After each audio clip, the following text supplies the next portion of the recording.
As Thank you'll you. find in Canada, we get amped up when a Canadian comes back home. So Jamal Murray, which you'll probably see some of tonight. Yeah, isn't there more than one Canadian on their team? Oh, yes, but he's the one that the focus.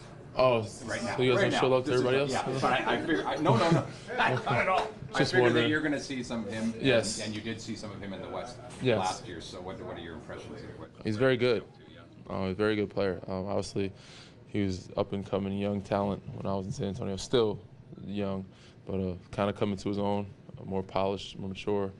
But I said, doing it at a high level. Doing everything at a high level, not just scoring, also facilitating, playing defense, athletic, guard. That does a lot for them. So, him, Harris, Millsap, all those guys, and the guys even coming off the bench, Barton. They have a bunch of guys there that are very talented that you have to focus on and not try to or not let them get any light or let them get any rhythm. They've been growing slowly, getting better every year for the last few. Did you see this coming? Did you see them getting to this point? For sure. Mike Malone's one of my guys. I seen if he was sticking around long enough, I knew he would get that group going in a pretty good direction. So he's good at what he does. He's great at what he does. He's good at X's O's and getting his team to play at a high level. He did it in Sacramento before they let him go, which I was shocked to see. But he's got them playing great basketball, and it's going to be a tough test for us. We got to come in focused and match their energy. How unique is Jokic's skill set? Very unique for a guy that big to have the vision, the footwork, the coordination. It's just very crafty. He's kind of a wide, slippery guy.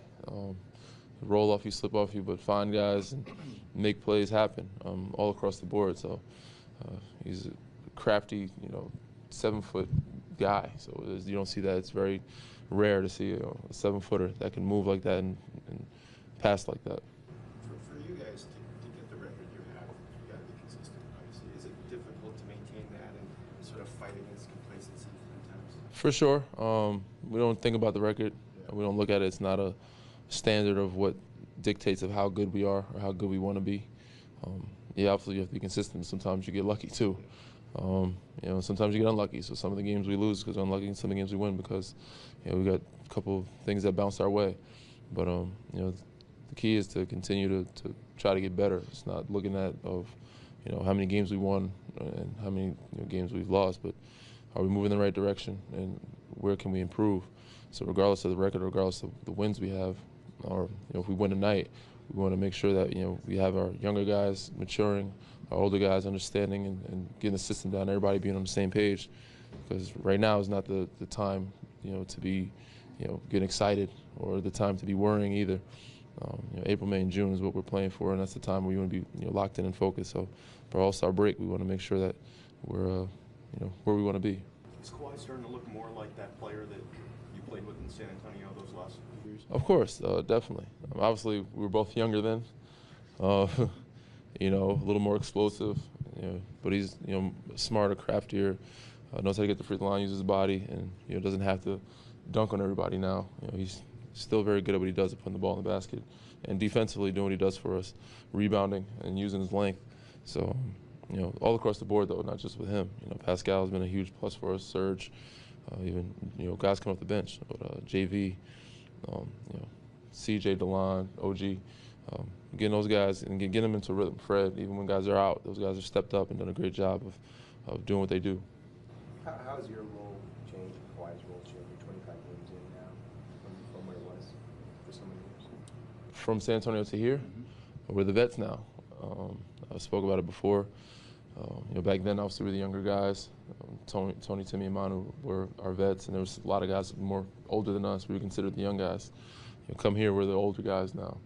So we're here trying to instill that atmosphere, that mentality, that attitude, and bring those younger guys to understand certain things about the game and make sure that ourselves, staying on top of it and being mature and handling, each night like professionals. So come in, regardless of who's on that floor, we want to continue to get better individually and as a group. So that's the ultimate goal. You seem like a natural leader about Kawhi. It wasn't natural. It took some time for me to learn it. I was lucky enough to have some high school coaches, some college coaches, even my dad, family members that helped me to push me because I'm naturally a passive person by nature, take a back seat. But taught me to how to lead, and I think he's learned that too. Coming from San Antonio, just coming to his own, being mature. He's a little older now. He's an adult. He's got children, so that helps you mature too. So he's definitely a different type of player, taking a different type of leadership role than he has had in the past. And I said that's due to multiple things, and I can see him being a great leader. When Jokic is making plays from up top. He is a great leader, by the way. When Jokic is making plays from up top, is it a bit of a role reversal for the guards defensively, having a quarterback maybe a bit more and letting the big know what's going on behind him? Yeah, a little bit. I think it's different all around, even for them on the offense. It's different for their wings to be able to move off to that and operate off that. It's probably easier for them. Sometimes they don't have to bring the ball up. I think it allows Murray to just play, have more energy on that end of the floor. We're not having to bring it up every time we set up offense. But for us defensively, it's talking and communicating, letting Serge, JV know, the guys that are guarding him, or who end up on him, even Pascal, and you might switch up on him, you never know. But letting them know what's behind them and what to look for, and don't give them any angles or any advantages.